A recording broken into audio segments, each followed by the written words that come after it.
that flag flew in front of the United Nations. And 10 days later, on August 24th, 1999, the flag of the United States became the unity hyphen flags of our world.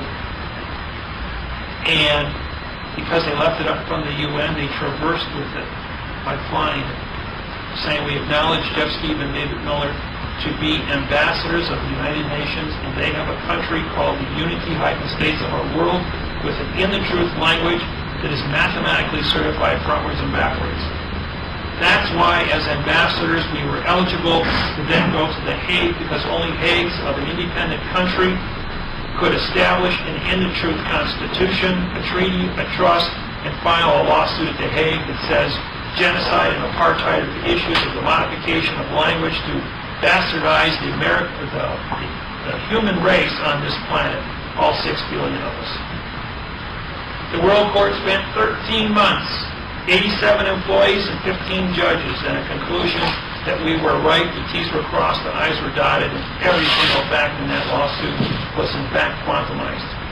Now time, in the truth. And they awarded us a $400 billion judgment against genocide and apartheid for 60 cases. Those are facts in the United States paid it to The Hague, which was insured by Lloyd's of London, worldwide for banking. The world has taken the $400 billion and turned it into $2 trillion of brand new financing that is sitting there right now, earning interest. When will you get a bank? When will we get a bank? Yeah, when do you get a bank? The bank comes with educated bankers. The bankers have been in training for 9 months now. Jeff Steve has been teaching them over in England about in the truth language and how to do the banking, set up the constitutions, the treaties, the trusts, international trade agreements with all 250 countries. This planet is watching, learning, and going to school behind the scenes. Rothschild and the International Monetary Fund and all the other countries of the world that do not participate in the International Monetary Fund are studying together to have a one world banking system that is mathematically certified and abridges all 5,000 languages, as well as their 250 political organizations and their 5,000 religions. Unified because they can't dispute the fact that 1 plus 2 equals 3 and 3 minus 2 equals 1. They have a common denominator. And so the unification of the human race is now possible with this technology. Everyone was invited to come here today to try and to take this thing apart. Anybody thinks that their presumption, assumption, opinion, or modification of a fact that has jurisdiction over a math procedure can make an argument. In 8,000 questions at 305 seminars, no one has been able to defeat this technology. And so we had an open forum. We're holding court today. This is a court, a real live court.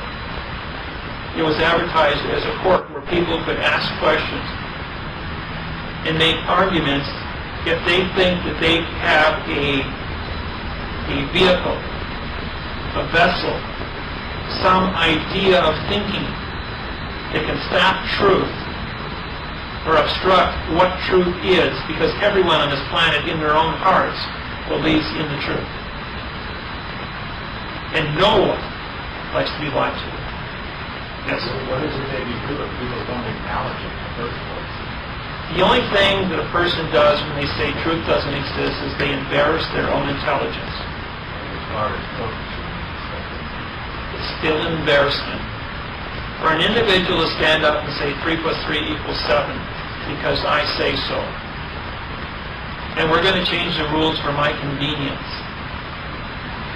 That has no foundation in logic, in math, in science, and says we're going to pretend today. Again, pre being a condition of an illusion in the future.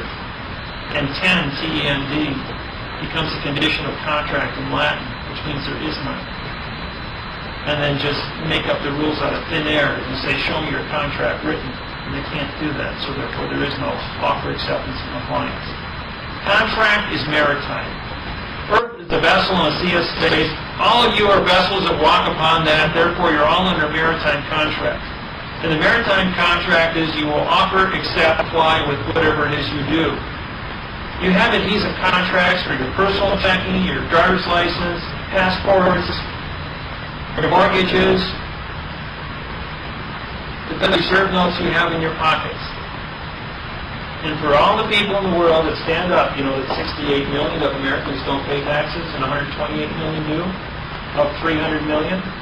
So 68 million Americans are here saying, in some kind of illusion. How do you spell illusion? I-L-L? Anytime a vowel appears in front of two consonants, it means no. No exception to the rule. You pick the word. If you have a vowel with two consonants, it means no. It means no contract. And you can go and tear apart the other 5,000 languages, and you will always come back to no contract. If you have a negative, you can't perform it. If you have no contract, you have no jurisdiction. You have no right to participate. Everything moves by contract. Every time two people come together, they are vessels. And when two vessels bump, the moving party is liable. So remember that. It's maritime law. If I'm standing perfectly still and somebody bumps into me, he's the moving vessel. If somebody picks up a piece of paper and writes on it and hands that to me, this is a moving vessel. If it's a lie, I've been damaged by that lie. Therefore, I'm the moving vessel that moved this piece of paper, took the moving vessel of thinking, and put it into a volition of written words called cargo, put it on this vessel of paper. See, it's a vessel in the sea of space. It carries the cargo of words, and if those words damage me, it's a libel. And show us the continuance of evidence in proof. How do you do that in proof? Continuance of evidence. Continuance of evidence is a prepositional phrase. Because you have your assignments, you have your voting, your rules and your regulations in the prepositional phrase. Because you've got all the rules that we're going to establish that are going to go into a contract. Every single prepositional phrase is an independent contract of 900 definitions. That's a level of accuracy that brings people. Spaces and full colons mean anything? Spaces or? When you use full colons, you're going to... the full colon is a prepositional phrase. We use those as hieroglyphics within a word. I don't want to say David and write the word out, -Wynn of the Miller family. So I use the colons as prepositional phrases to bring the meaning, consolidate its definition. There are 500 different hieroglyphic symbols that we use in English language. Colons, hyphens, and periods, commas, parentheses, quotation marks are the most popular. Those are on your keypads of your computers because of the frequency of their convenience.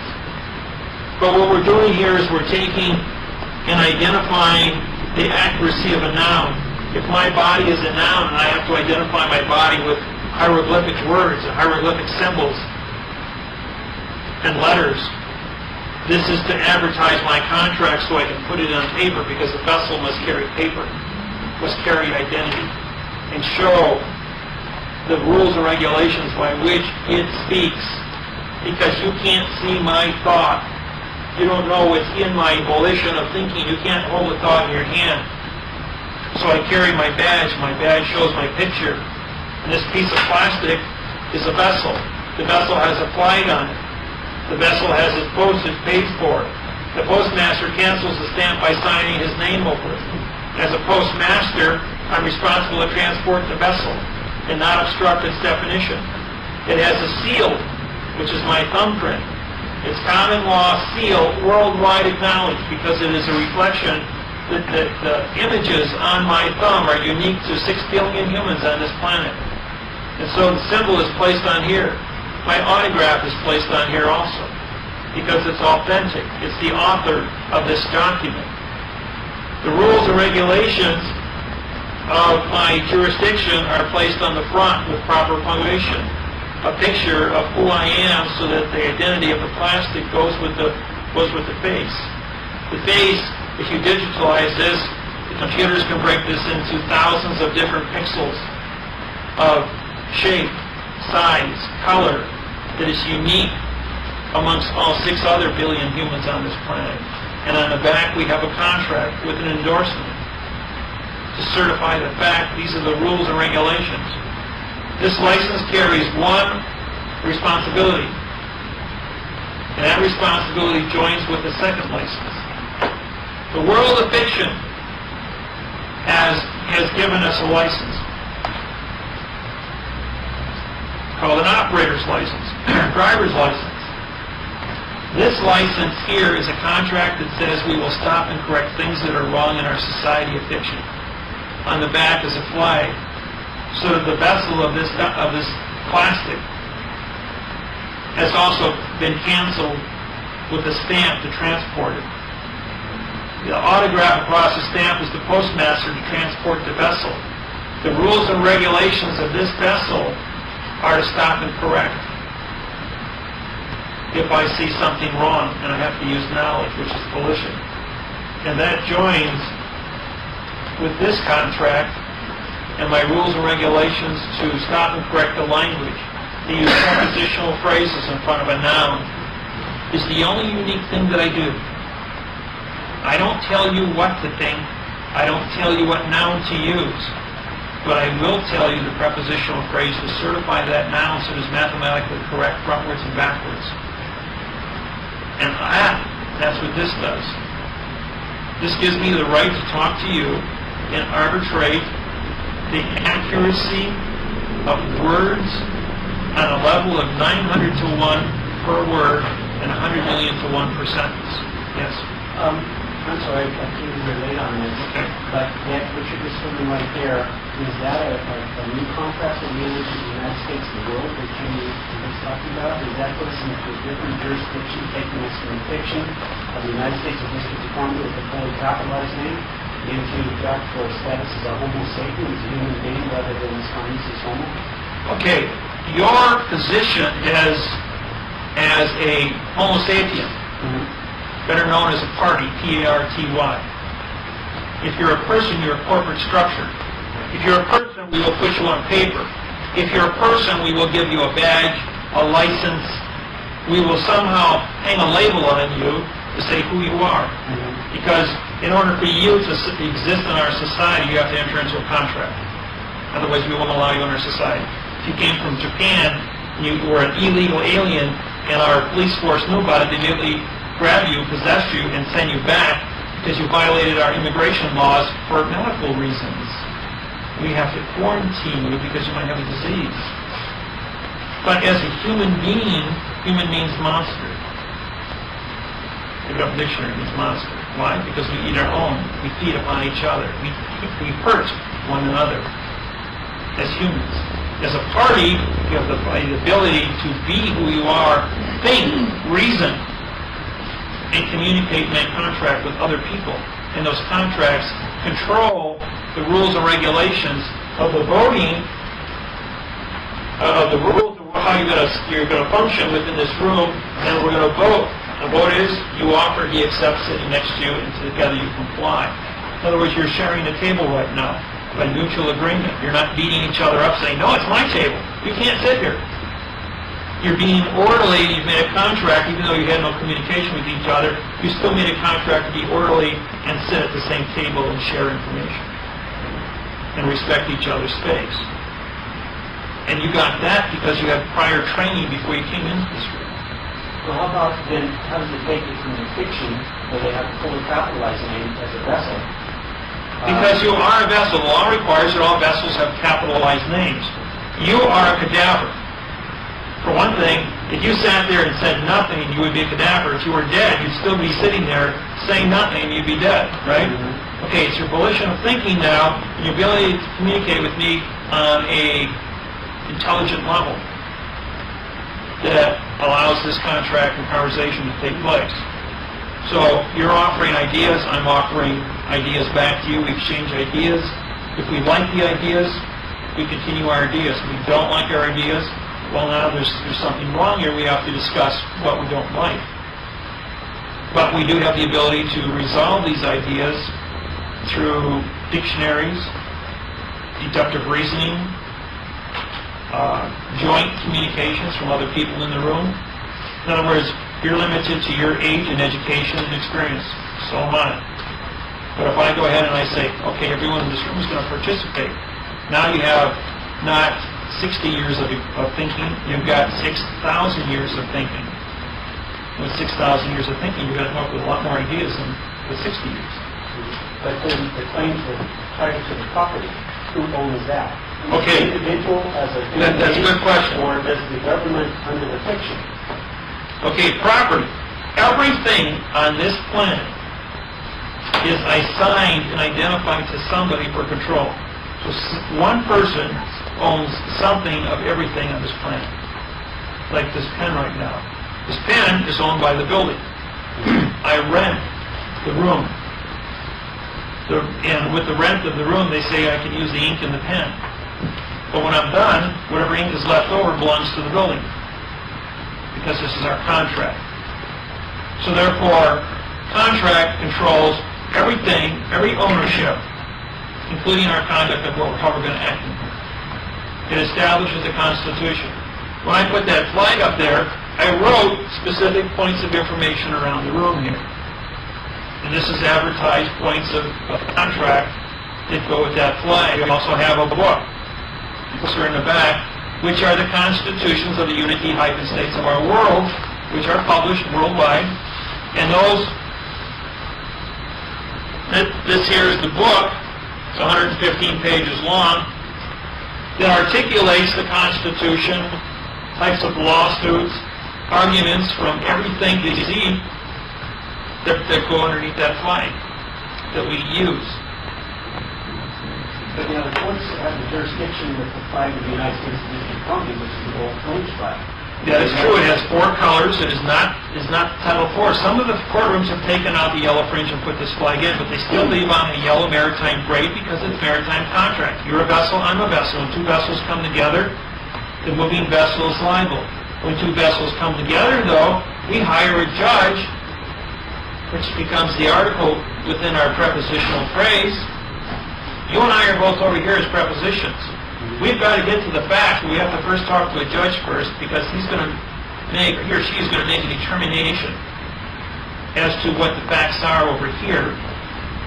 And it's going to be the combined offer, acceptance, and compliance of the 3 of us to get to the compliance fact of the matter.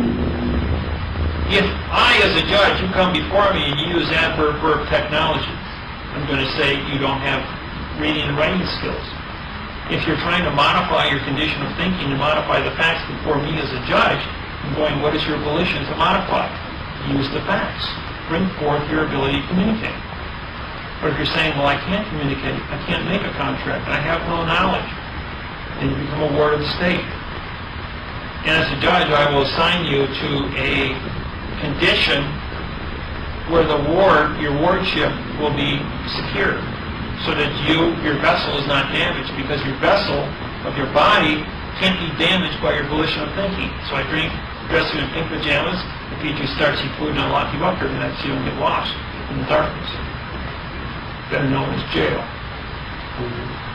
And and then those people that are intelligent enough not to be locked up in jail, we put them on a bracelet so we can keep track as to where they wander around out in the world. Better known as probation. Is a way to take the person out from underneath that jurisdiction? Sure. And pro means no, and date means contract. So you get no contract. In other words, once you put onto a bracelet, you're in a no contract position. You lost your freedom of contract. How do you keep from being put in that position? I'm sorry, I'm missing some. Okay, no, we haven't discussed that yet. Good question. You keep from getting into the position by studying the rules and regulations of your environment. If you call yourself a citizen, it means you study the rules and regulations of our society. You don't hit somebody next to you.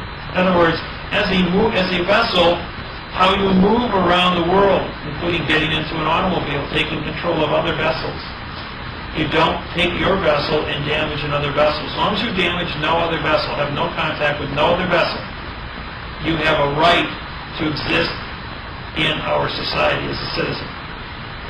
When two people get married, their vessels are joined under one contract. They can touch each other because they are consenting adults. They are over the age of 18. They have the right to contract. In their contract, they've agreed through their volition that they want to be together. And as they are together, no other vessel can interfere with that marriage or that joinder or that partnership. So the Lexer Hotel over here can't go over to New York, and invade their corporate structure. They're two independent vessels. They have two independent contracts. They run on two independent rules and regulations.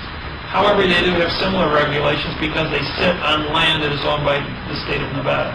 Nevada has a constitution, and if they're going to build their vessels, dock their vessels in the state of Nevada, then Nevada says these are our rules and regulations for water, sewer, pollution, conduct, how you build, safety features. And you get into the entire thousands of facets of the construction industry. To protect all vessels entering your vessel cannot be damaged by your vessel. So you have to take all precautions in the world so that two vessels never touch. And when those rules are met, your vessel can exist in our vessel of Nevada. And Nevada can exist within the vessel of the United States, and the United States can sit on the vessel of Earth. Okay, you talked about the state of Nevada, which is federal, but what about Nevada State? Is that, which is the public, is that an entirely different type of vessel in relation to Okay, state of Nevada, pronoun adverb verb, is a fiction. They have modified condition of language, contracts, treaties, trusts, and as long as you believe in the illusion, which is an ILL word, which means no contract, no illusive, no C, keep your eyes shut, and you can exist in our illusion. And if you behave yourself in our illusion, you can lay here and dream all you want. Just don't ever wake up in the reality world. So, the state of Nevada says, fine, this is corporate. State of Nevada is everything on paper, everything on contract. Nevada State is a geographical location called land. And who controls the land? The federal government does. Better known as the post office actually controls the land. Bureau of Land Management under the post office. Department of Natural Resources under the post office. And how does that work with that little part that you just showed there, the cancellation of the state? How does this work? Yes. This document here says that I am a judge under private contract. I paid to rent this room. This room is controlled by the hotel, which has an adhesive contract with the state of Nevada. State of Nevada has a contract adhesive with Nevada State, with the federal government, because the stamp is a federal issue of the post office. Under bills of lading, this is a bill of lading that identifies it as a treaty with me on file with the United States Post Office. The Universal Postal Union in Bern, Switzerland, for a worldwide domination. This has a treaty with the United States Justice Department, with the FBI, with the CIA, with the United States court system, with the United Nations. And because I developed a quantum technology that surpasses fiction and copyrighted it worldwide, the uniqueness of a judge in the truth brings it all the way down through this chain of command to the fact that the vessel of this building rented me a room for a specific amount of hours on an adhesive contract written on paper that we both signed and agreed to. Conduct is that we are orderly. I'm allowed to put a flag up in my room because this is the jurisdiction of this room. It says that this flag represents, in the truth, lunch procedures. That we're going to have an open session, that anyone in this room can stand up and make an argument to certify the position. There is no subject matter here, only procedures. But what's the position? I mean, that's something that we enter into with you? When you walk through that door and enter this room, you're under law of the flag. And so your freedoms of speech and your freedoms of asking questions and getting answers are guaranteed under the law of the flag in this room. It's a private contract. You go out in the hallway, you can't hear you out there because you're not under the laws of four cornering. The laws of four cornering says this is an enclosed area to not be considered by any place else on planet Earth. And once inside the enclosed area, only the people in the enclosed area have a right to speak to the people inside the enclosed area, and nothing that goes on inside here has to do with anything on the outside world. Okay, then with your little part there, is there a way that we become part of your programs that you created in terms of getting you? If you want to, is that something what is? no, you're not. There is no adhesive contract between you and I. Contract is an issue of freedom. Freedom of volition, freedom of speech, freedom of press. So your volition, what we do is we put ideas, 58,000 hours, 22 years, 250,000 hours of combined research from outside sources went in to write this book. People that tried to destroy this book went ahead and found out what the truth was and then wrote specific additions that were added to the book. They had to sit down and deductively argue in front of a room full of people if they thought they could defeat this. And most people that came to the table with one idea of argument forgot the other 20 parts of the argument that they didn't even have an awareness to.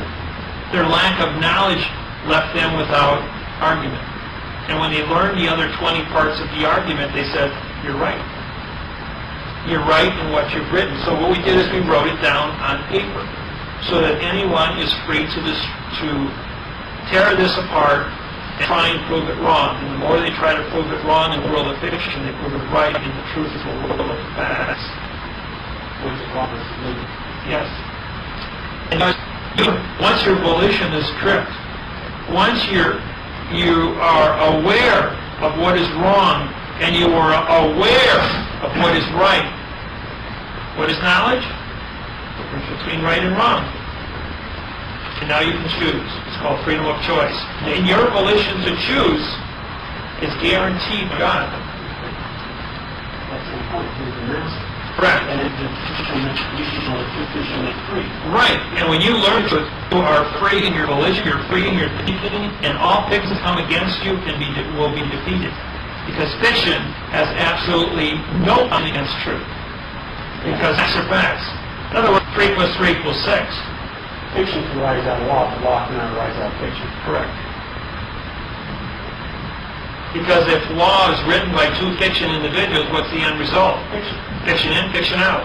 Truth in, truth out. If you, the people, have an adhesive contract in fiction, it's fiction in. The only way you get out of your fiction contract is fiction out. And then you sue why fiction was originally created in the first place in truth. And then get restitution for the obstruction.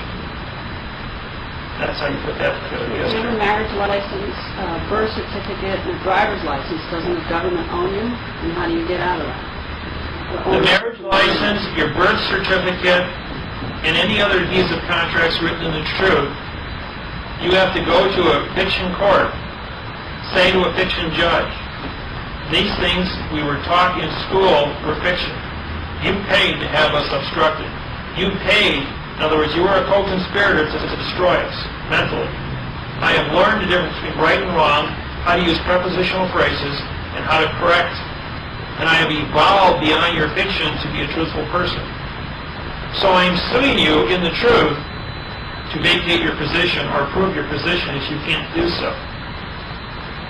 And if you can't prove your position in fiction, which you can never do, then you must vacate because you have no foundation.